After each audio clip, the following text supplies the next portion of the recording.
Today, we turn to a country that is facing sustained economic pressure marked by high inflation, sharp currency depreciation, and the cumulative effects of long term sanctions. Now, these economic pressures are not isolated to just financial statistics, but they're shaping political behaviour, social cohesion, and state society relations. And the costs are significant, both the living costs, the declining purchasing power, but also on public frustration and uncertainty. And it's not just within the country, but it's also causing concern across the region. Of course, we're talking about Iran. I'm Dominic Bowen. Welcome to the International Risk Podcast, where we explore the risks that are shaping our world and the forces that are driving global change. And our guest today to discuss Iran is Professor Djavad Salehi-Isfahani. He's received his PhD in economics from Harvard University, and he's taught at the University of Pennsylvania and Virginia Tech, where he's currently a professor of economics. And he's also the managing editor of Middle East Development Journal and a research fellow at the Economic Research Forum in Cairo. I'm really excited to discuss this today with Professor Salehi Isfahani. So let's get into the conversation. Professor Javed, welcome to the International Risk Podcast. Thank you. It's good to be here. Javed, now Iran has experienced more than a decade of significant sanctions, high inflation, and currency instability. Now, recent data suggests that inflation is above 40%, and we've seen a significant depreciation of the rial, we've seen weak economic gross domestic product, and rising poverty levels across the country. Can you help us set the scene and understand how should we understand the current economic situation in Iran? Is this just a cyclical downturn, or has Iran really entered a prolonged phase of structural economic strain? Well, it has been a prolonged period of stagnation, and it started around 2011. That's when targeted sanctions that didn't really constrain the economy too much were changed to comprehensive sanctions that kicked Iran out of the international global trade and financial system. And as a result, Iran's economy first took a big tumble and then later was unable to recover. If you go back in the 2000s, Iran's economy was growing at a healthy rate, above 5%, mostly because it was able to export oil revenues and oil prices were very high. What sanctions did is they reduced Iran's oil exports, sometimes by half, sometimes by two-thirds. And as in all oil exporting countries, the country doesn't have a tax base. Most countries finance their expenditures by income taxation, by sales taxation, and so on. Iran didn't need to do income taxation, so it had a very weak taxation base. And of course, the sanctions that have been imposed by countries around the world on Iran have really constrained Iran's oil revenues. It's affected the currency stability, and of course, as you just discussed, it's really limited the fiscal space that the Iranian regime has to maneuver within, even when exports have remained relatively high. So, I wonder if you can help us understand what is it like on the ground? How do these sanctions actually translate, and how do they translate into a lived economic pressure and a lived economic experience on the ground? And I also wonder, how does inflation and then currency depreciation and then monetary expansion also all ultimately keep reinforcing each other over and over again? That's an excellent question, this interdependence of the exchange rate and inflation. When the currency depreciates, as it did in 2012, by 200-300%, that's when Obama sanctions came. When later in 2018, President Trump exited the then nuclear deal that was called JCPOA, again, the currency collapsed by 200%. These devaluations very quickly translate into price increases. Why? Because, first of all, Iran imports a lot of food, it imports a lot of goods, but it also imports a lot of intermediate goods, things that go into the production of agricultural goods or industrial goods. So the price shock comes from the exchange rate immediately to businesses. Now, the central bank has two options to say, I am not going to expand the money supply. You have to adjust your businesses and be prepared for businesses to fail. And what does that look like for people on the ground? Because I understand and I've seen growing evidence that these years of sanctions and economic instability have really affected the poorer classes, and there's been an increase in the numbers of and the percentage of the population that's being considered living under the poverty class, and there's been a decline in the living standards for the middle class. Can you tell us what is it like for the average Iranian right now? Well, the average Iranian is a middle class person. That's a good thing about Iran's economy. It has moved a lot of people out of poverty in the first 2 decades of the revolution. There were a lot of reforms made, lots of subsidies, lots of investment in disadvantaged areas, rural areas. So as a result, you see a lot of improvements in education and health and incomes in rural areas. And the poverty drops to about 10% of the population by around 2010. And of course, oil income has helped over that period. After the shock of sanctions, poverty begins to rise. The government tries hard to give cash transfers to the poor. I should add that Iran is one of the few countries in the developing world that has a very well-functioning cash transfer system with ATMs all over the country where money is deposited electronically instantly, and they can go use their cards and buy stuff. But that doesn't necessarily help with their real incomes, because when you have a shock, when you have a big shock, like you lose half of your oil exports or more, there is no way to prevent incomes, real incomes, from falling. You can help manage the shock, but you cannot keep incomes the same as when oil exports were flowing. So that has to be understood, that the population is put at risk. A lot of Iranians complain that they don't participate in the decisions that result in sanctions, that the government has its own foreign policy, and that foreign policy may cause or bring about sanctions, but then the people have to pay for it because the whole national income has gone down and it gets distributed. Now, the poor don't have a whole lot of leeway to manage. Although most Iranians now spend less than 50% of their expenditures on food. That's a kind of a poverty line of sorts. If you spend 20% of your expenditures on food, you're kind of middle class. If you spend 30%, you're about poverty line. But most Iranians are less than 50%, which means that they are protected from hunger. And that's another characteristic of Iran's stagnation. We don't see a whole lot of hunger. We may see malnutrition. They maybe consume more bread because bread is subsidized. Red meat has become basically absent from the food basket of the poor. So that's about the poor. And the middle class suffers in two ways. One, it is always in danger of sliding down. One of the characteristics of the middle class globally is they want to maintain their living standards. They want to maintain the outward signals of their living standards. Iranians are famous for giving parties, having very plenty of food, red meat on the table, even though they may have to be cutting back on other necessities to provide that. That struggle is very painful. Another struggle the middle class is involved in is to keep their savings. Iranians maintain their savings in bank accounts. Often bank accounts offer positive interest rates. But with inflation running at 50%, it's very hard for the banks to give interests on top of that, so people can put their money in the bank and not lose it. Most people have anxiety that the savings they've been accumulating, maybe in the 2000s where the economy was good, are dwindling or disappearing. You can imagine you have a million, 2 months of savings in the bank. If you wait 6 months, a third of it is gone. If you wait a year, half of it is gone. That creates a lot of anxiety. I think these two things make for a very unhappy population. The poor struggling to keep food on the table, the middle class struggling to maintain their living standards. I think that's a really important point that you've just raised about how this prolonged economic strain has shaping expectations and maybe even aspirations, and of course trust in institutions, both banks but also government institutions. And I think some of the recent protesters have reflected many things, but one of them has been economic grievances. There's of course been ideological demands, but I think the economic grievances have certainly been part of it. What's your opinion? To what extent have the current dynamics, the current protests, been based in economic hardship rather than just political dissent? But you may be surprised by my answer. As an economist, I like to say, yeah, the economic issues are forefront.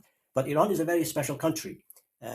It has been engaged in social engineering of transforming a middle class, a population that was fairly happily absorbing Western living lifestyles into Islamic codes. And at the forefront of this engineering has been women's hijab, women's hair cover in particular, over which there was a big set of demonstrations, uprisings in 2022. I don't know if it's possible for people or for analysts to have a good idea of what share of these unhappiness that you see on display in streets during protest is because of social restrictions or because of economics. Now, we talked about a particular aspect of the economy, which is living standards, having food on the table. There's more to economics than consumption. Employment is a very big part of people's well-being. You know, if you have a job, even if your income is low, you're a different person than someone who's getting cash transfer from the government, but there's no place to go in the morning. When people go to work.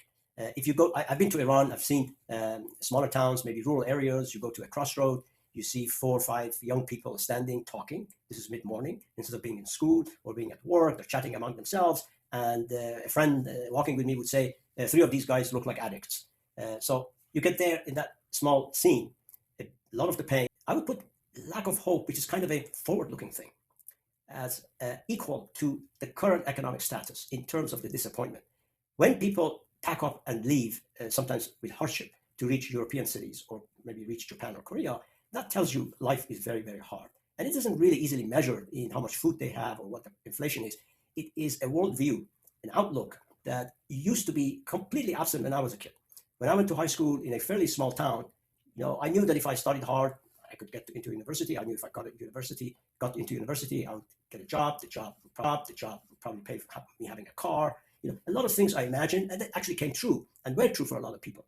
I am not that young anymore, and I don't pretend to know what it is like to be going to high school in these days, knowing that you're the average kid in the class, and knowing that only the top 1 to 5% get into good schools that can then guarantee a job and a career, maybe renting a place, maybe getting married, and so on.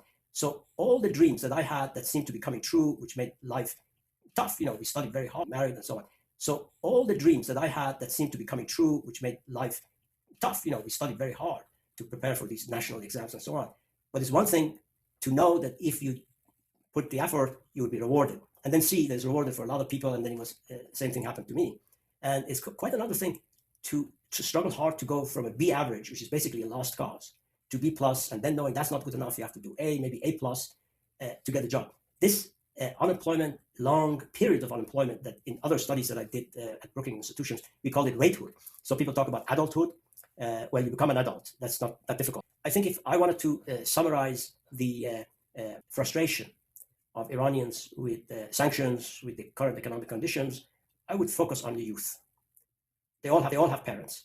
Their pain translates into parents' pain. So you get the whole society upset with something that is actually a little bit invisible. People talk about inflation and the currency because they are very visible, but the pain is deeper and the solutions are deeper. So people who think that if you just eliminate the budget deficit and inflation comes down, things will go back to normal are very mistaken.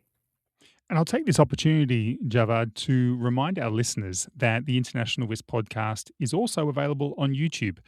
And subscribe and like our content. It really is important for our success. And Javad, Iran remains regionally very active, especially in Yemen, in Lebanon, in Iraq, potentially also to somewhat in Syria as well. Despite economic hardship within its own country, can you talk about how the economic pressures within Iran are influencing its regional behavior and its risk tolerance as it engages in regional geopolitics? Well, one of the things about Iran's regional politics is highly ideological. And it is also run on the cheap. It is not like some other countries where their foreign policy costs a lot of money. They work with ideological kins like Hezbollah or Shia or Assad's regime, who was also a kind of a Shia Alawite minority in Syria. And they work also with the Houthis, who are a similar minority in Yemen. So that means they recruit these allies, not by so much paying them, but by identifying with them, representing their marginal social status in their own countries, I think. I must confess I'm not an expert in regional politics. What I know is that when people talk about marginal social status But do you think this economic challenges that Iran's facing, does that encourage caution and does it encourage constraint within Iran, or does it actually incentivize external engagement as a perhaps a strategic diversion away from its domestic troubles? Well, it hasn't happened in the last few years. I think the military factor has been much more important than the financial. If you look back in the last few years, when Iran has lost its regional allies, pretty much, it's become weaker internally. It has a lot more to do with the June War, with U.S. military operations that have and Israeli military operations that have decimated Hezbollah, and although the Hamas was never decimated Hezbollah, and Hamas was never part of Iran's deterrence, if you like, because they were completely engaged with their own problems in the West Bank and Gaza. But I think in terms of support for Assad, support for Hezbollah, those supports have diminished or completely disappeared, as is the case with Syria.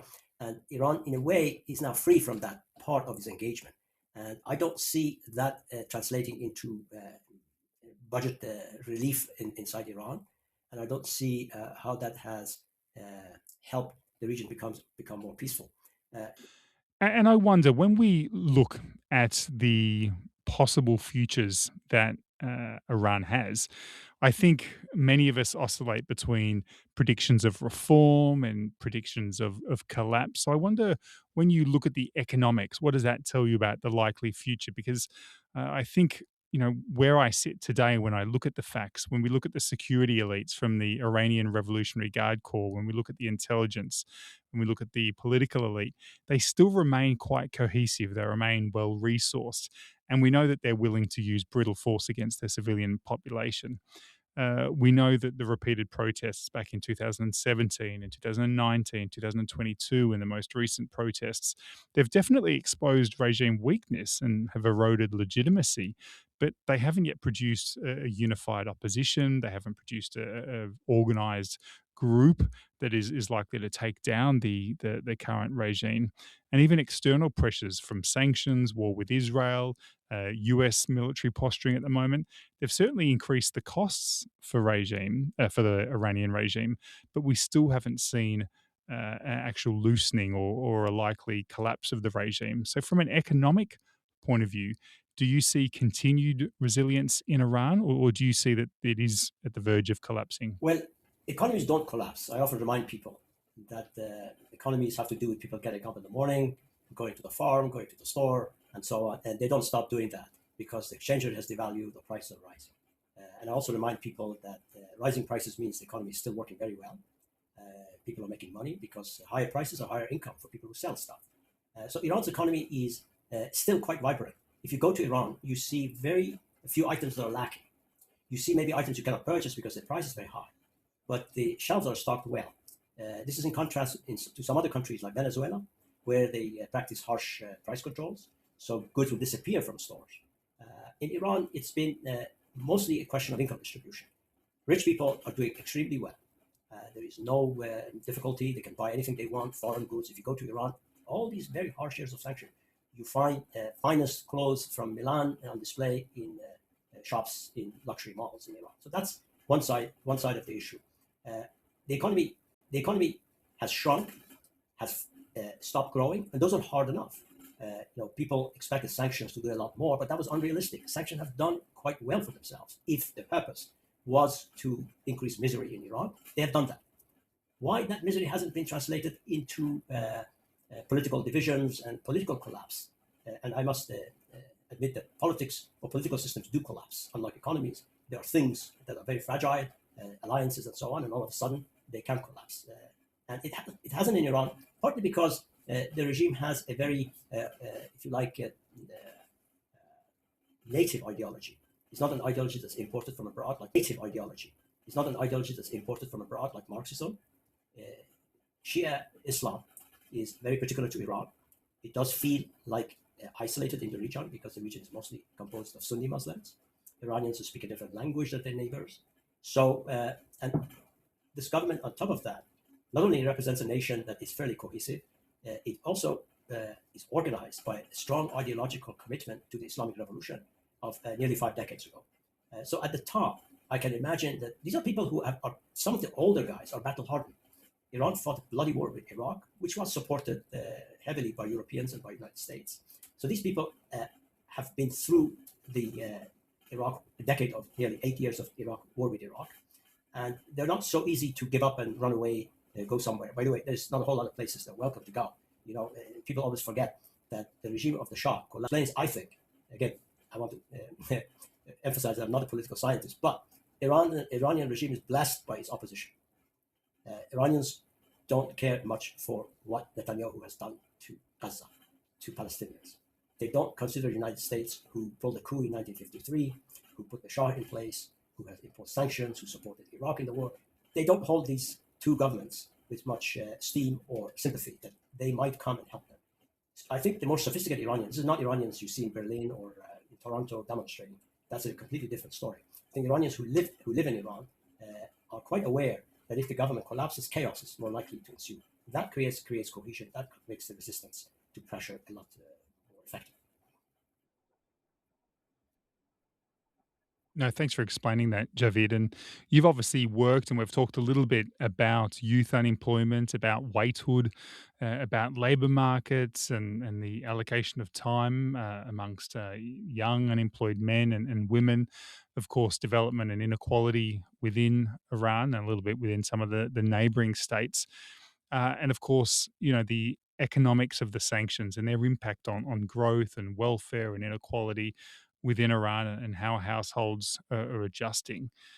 I wonder, if you were briefing senior policymakers within the European Union, within the United States, what would you be advising them to do now? How do we encourage positive reform and positive development in Iran today? What can the international community do to support? That's an excellent question, although it's now kind of a depressing question to try to answer, because we were there 20 years ago. I and many others wrote. The other was to help Iran's economy flourish, middle class flourish, and let the middle class put the pressure on the leaders. I belong to this other, the latter group, and I still feel like that. But again, we've gone so far, especially with these horrendous killings that took place in Tehran on January 8 and 9, I think. We've gone a distance away from that. But the idea is still there, and maybe for other countries, that there are two ways of pressuring the government to do the right things, understanding the right things to be, treat these people well, allow business enterprise to grow, and so on. And I'm thinking of Afghanistan at the moment, for example. Again, it's a kind of maybe an example that's far out. But if you wanted to help Afghan women, you still have two choices. One, to let the economy do better, return maybe the $7 billion that the US is holding, remove sanctions, allow business enterprise, allow women fight their way into the system. When the economy is expanding, women have a lot better chance, because they're educated, they are motivated to enter the system and ask for their own rights. And I think once you start to punish the Taliban, you are making it harder for women, because if you're unable to deliver, they certainly can't do anything on their own in a very difficult economy. And that applies to Iran a lot as well. Even today, I go back to the uprisings of 2022, and I draw a very positive lesson from there. It was bloody. A lot of women lost their eyesight because they were shooting pellets to constrain, maybe 500 people killed, which now by current numbers seems small. But it was a very tough rebellion, initially led by women, but then became a national uprising. But then it ended in a very good place, which is the government recognized that there is this middle class women and families that had a genuine demand for their women not to be pulled into minivans because a guy, a conscript soldier, security force, recognized their hijab to be inadequate, very subjective thing. And in the middle of those uprisings, the government slowly started stepping back. And at the middle of those uprisings, the government slowly started stepping back. And at some point, they actually declared that they are going to stop harassing women in the streets, pulling them into minivans, taking them to re-education camps, which is, by the way, how Mahsa Amini, over whose death those uprisings formed, was caught, brought to a re-education center, and then she collapsed there and died, and nobody still knows what was the real cause of that. Not flexibility on the side of government, over something that I might have said it is the defining characteristic, defining symbol of the Islamic Republic, the hijab. that if they remove that, they have private enterprise, they have capitalism, they have inequality, they have a lot of stuff. So what's there? What's left there? It's not a communist system where they have a gas plan, they have a lot of coordination of the economy. A lot of people thought that they would not step back from enforcing hijab because then they lose complete legitimacy. Now they did step back. I've been to Tehran since. It's unrecognizable because you see women happily laughing in the streets and going. It doesn't look very different from bustling cities of developing countries, maybe even European countries. Beautiful coffee shops, very well decorated, enjoying daily life. For the government that was preaching most of the time obedience to Islam and kind of a suffering philosophy as a way of paving the way to heaven and so on, to allow the middle class come and say, okay, that might be a good thing to look forward to, heaven and so on, but I want to live right now. And I want my daughter to not fear going outside and being insulted. I think that is a very important lesson in Iran's history, that locals are better able to pressure their own government for reforms than a foreign power with very bad credibility, like the Netanyahu government or the Trump government, to come and say, we're going to make your life better, just trust us. Let us bomb your country and you will like it. We are at that standstill right now. So maybe it sounds, again, after the major killings that took place a month ago, maybe it's too far to ask people to look to reforms and expect results. But I still think the major lesson remains that in these countries, and these are not very poor countries, backward, where you need the colonial authority to go and set up traffic lights and teach them how to be civilized. These are countries that are fairly sophisticated. They have their own politics. Iran has a vibrant politics. Okay, it's controlled. Presidential elections are managed, parliamentary elections are managed, and so on. But it is learning. It's come a long way from 40 years ago, and no one knows how far they can go. I wish the world has been such that it would have put trust in the Iranian middle class to bring about the reforms that European governments and Americans would like. There's no discrepancy here. There's no difference between what Iranians want, which is to be able to read newspapers that write the right stuff, to be able to go to school, to purchase stuff, to dress the way they want. These are shared reforms from the point of view of the European middle class, Iranian middle class, and this idea that we can make these things happen, as the German Chancellor said, letting Israel do our dirty work, which is basically through sanctions and through invasions. I think history will look very badly on that. And Javid, just a question that we ask all of our guests on the International Risk podcast is, when you look around the world, when you're seeing what's happening globally, what are the international risks that concern you the most? Well, the risks of war are right now very real. Iranians are kind of desperate. They're threatening their U.S. bases. U.S. bases are located near missiles can reach those places, and I'm not sure the United States defensive structure is strong enough to prevent them, not to mention in Israeli cities. So right now, the real threat is war expanding beyond a managed invasion, reaching the Gulf, reaching cities in Israel, and becoming a regional war. Everybody loses in that. There's no question Iran is going to be the biggest loser. I think nobody has illusions that Israel and US are two nuclear powers. But then this is history. When countries are very weak and are threatened, they don't always fold. And I like to think that right now that threat is taken very seriously, and they try to prevent it. Well, that's very interesting. Thanks very much for explaining that, Djavad. And thank you very much for coming on the International Risk podcast. Thank you for having me. Well, that was a really insightful conversation with Professor Djavad Salehi-Isfahani. His work has really helped us understand how sustained economic pressure shapes political stability, legitimacy, and regional risk coming from Iran. Today's episode was produced and coordinated by Katerina Mazzucchelli. I'm Dominic Bowman, your host. Thanks very much for listening to the International Risk podcast. We'll speak again in the next couple of days.